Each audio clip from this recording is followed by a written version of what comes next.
Hai teman-teman, apa kabar teman-teman? Semoga semuanya dalam kondisi sehat ya, walaupun masih pandemi seperti ini. Teman-teman, hari ini saya akan membuat masakan yang mungkin sedikit perlu keribetan soal bumbu-bumbu ya. Nah, pesan saya untuk masakan saya kali ini, teman-teman jangan takut untuk bumbu banyak gitu, karena rasanya akan lebih enak apabila kita berani main bumbu di masakan ini ya. Saya hari ini akan membuat soto tangkar. Nah, karena ini agak sedikit rumit, teman-teman perhatikan step by stepnya yang akan saya jelaskan pada saat memasak nanti. Terima kasih teman-teman. Jangan lupa di like, subscribe, dan di share. Bahan yang diperlukan adalah kemiri, jahe, kunyit, lengkuas, bawang merah, bawang putih, jinten, kapulaga. Kapulaga teman-teman cari yang bundelnya besar-besar ya. Cabai keriting merah, juga yang buat kuahnya nanti ada kayu manis, daun jeruk, daun salam, bunga lawang, cengkeh, juga serai. Untuk sambalnya kita perlu cabai rawit setan, juga bawang putih. Pelengkapnya ada tomat, jeruk nipis, dan kentang goreng. Sekarang kita mulai dari cabai keriting ini ya. Kita buang biji-bijinya ini sampai bersih, karena yang kita butuhkan itu hanya kulit cabai keritingnya ini, karena kita untuk membuat warna merah pada kuahnya nanti. Sehingga biji-bijinya kita buang saja, kalau enggak nanti rasanya pedas kuahnya.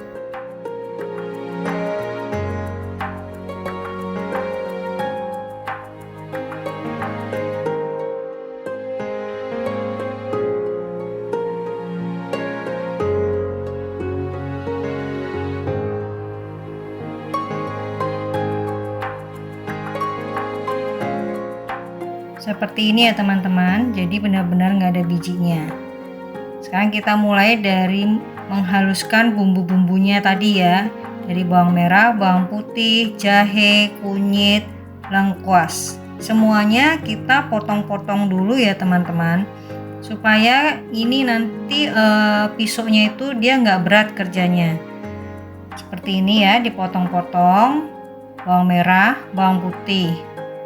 Untuk jahe dan kunyit nanti saya hanya blender setengah dari resepnya saja. Setengahnya lagi saya mau geprek, masukkan dalam kuahnya. Nah, bawang putihnya kita juga potong-potong.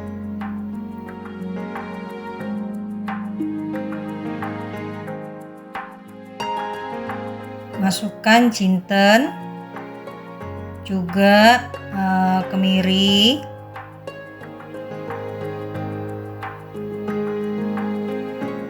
juga kapulaga ya. Nah, kapulaga ini saya mau hanya bijinya saja. Kan di dalamnya ini ada bijinya ya teman-teman. Nah, kita buka, kita ambil bijinya, terus kita ikut haluskan di dalam bumbu-bumbu ini tadi.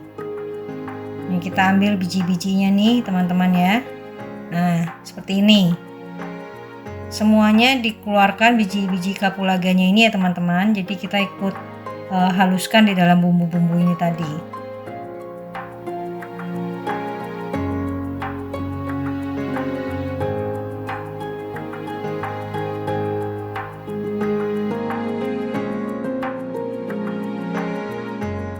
Kunyit kita juga potong-potong. Nah, ini udah penuh, saya blender dulu. Sebelum di blender saya isi air dikit supaya lebih gampang cara kerja blendernya ini, nggak berat gitu. Saya perlu mungkin 2 kali blenderan bumbu ya teman-teman untuk menghaluskan bumbu, karena kan blendernya saya ini kecil, jadi saya perlu 2 kali untuk menghaluskan bumbu ini ya. Mungkin bisa 2 atau bisa 3 kali. Nah, untuk lengkuas ini saya potong-potong nih, lihat teman-teman ya, saya cuma pakai setengah lengkuas dan jahe setengah dari resep.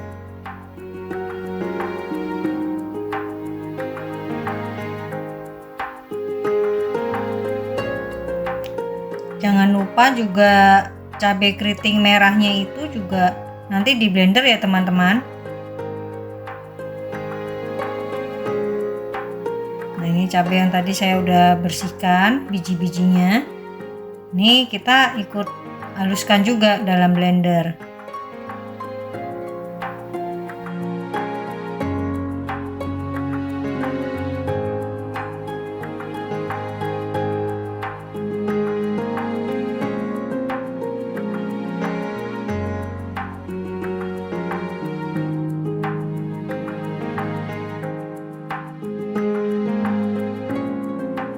Oh ya teman-teman, sambil kita tadi menghaluskan bumbu, kita sudah harus didihkan air terlebih dahulu ya.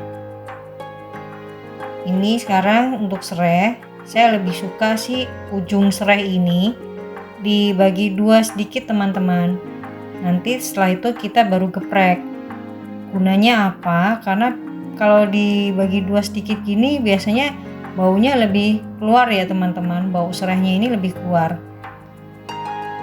Lakuin semuanya seperti itu ya. Begitu pula juga jahe dan lengkuas, sama seperti serai tadi.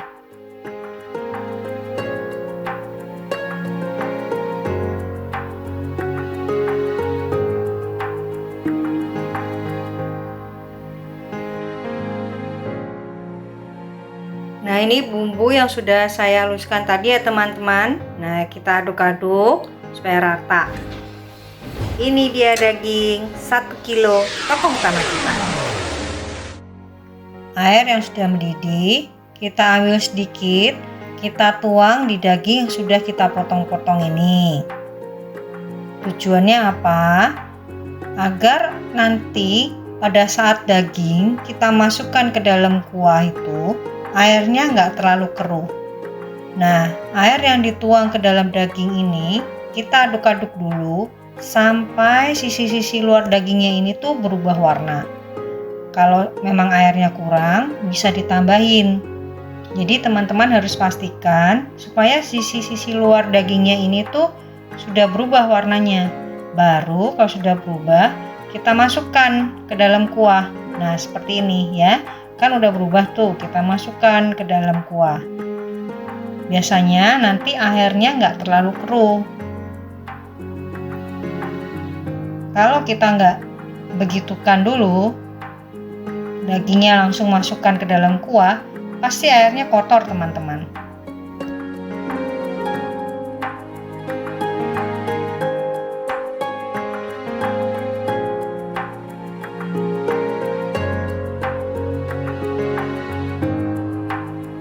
Masukkan semua daging ke dalam kuah, rebus sampai setengah matang. Sambil nungguin daging ini setengah matang, kita bisa tumis bumbu halus tadi ya. Nah, kita tuangkan dulu sedikit minyak, terus kita tumis bumbu-bumbu yang tadi sudah kita haluskan ke dalam teflon ini ya. Hati-hati kalau ada peletikan-peletikan gitu ya teman-teman, karena kan tadi kita blendernya kita kasih sedikit air.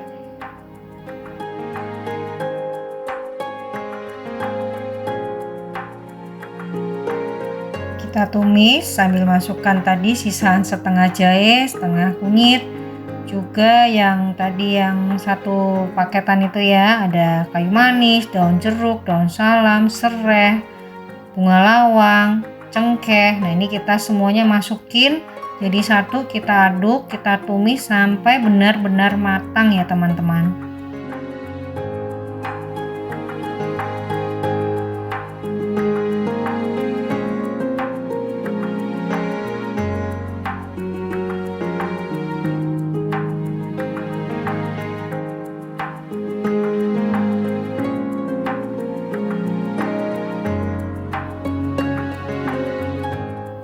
sudah matang, nah kita baru tuang ke dalam kuah daging tadi ya. Pastikan kuah dagingnya juga udah setengah matang. Nah, baru kita masukkan ke dalam kuah ini ya, bumbu-bumbu yang sudah kita tumis tadi.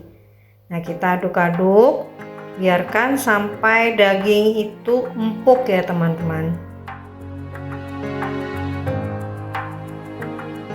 Sambil tungguin daging ini empuk, kita bisa membuat sambalnya teman-teman.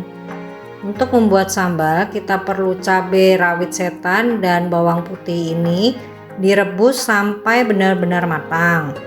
Tujuannya supaya sambalnya itu bisa tahan lama dan nggak bau langu ya teman-teman. Nah, kalau sudah matang, kita angkat, terus kita ulek aja teman-teman. Jangan di blender ya, karena kita butuh tekstur yang sedikit kasar untuk cabai.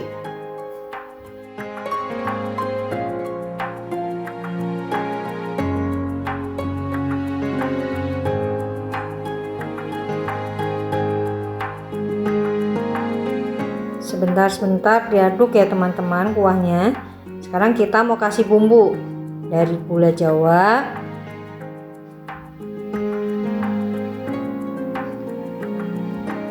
dan ada sapi bubuk ya teman-teman. Nah, berapa banyaknya ini dikira-kira sendiri ya teman-teman dari berapa banyak kuah yang teman-teman pakai. Jadi ini takaran untuk kuah yang saya pakai. Ada garam. Tadi saya sih pakainya kurang lebih ini sekitar 5 liter air ya teman-teman. Nah, saya juga pakai lada. Terakhir, kalau teman-teman merasa daging ini sudah empuk, baru kita kasih santan. Santan ini harus terakhir ya teman-teman, karena kalau kita udah kasih santan, kita harus benar-benar sering aduk supaya santannya ini tuh nggak pecah. Jadi pastikan daging teman-teman itu udah empuk baru terakhir dikasih santan.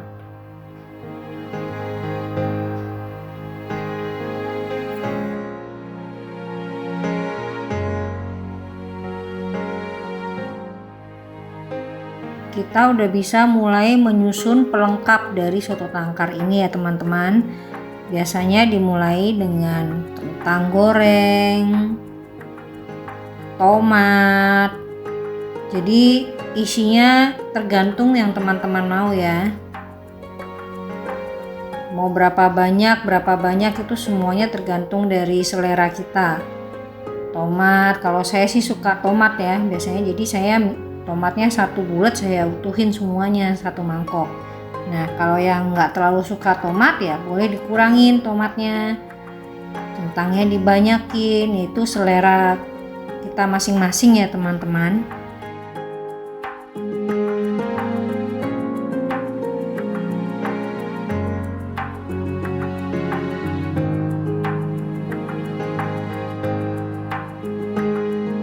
Untuk menyajikan daging, ada baiknya teman-teman hati-hati dengan keikutan jahe atau lengkuas yang tadi geprek ya teman-teman. Teman-teman bisa akalin potong dagingnya jangan kecil-kecil.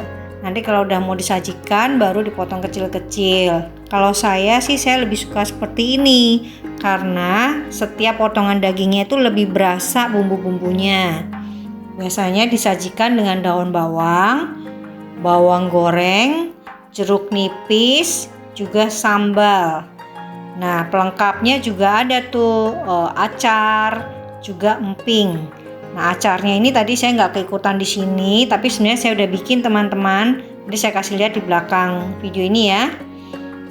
Untuk emping, saya memang kelewatan lupa beli teman-teman. Nah, sekarang udah jadi nih soto tangkar kita, soto tangkar ala Ika. Ini acar yang saya bikin ya teman-teman.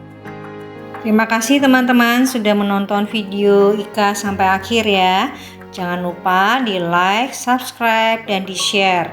Terima kasih teman-teman. Sampai jumpa di video berikutnya.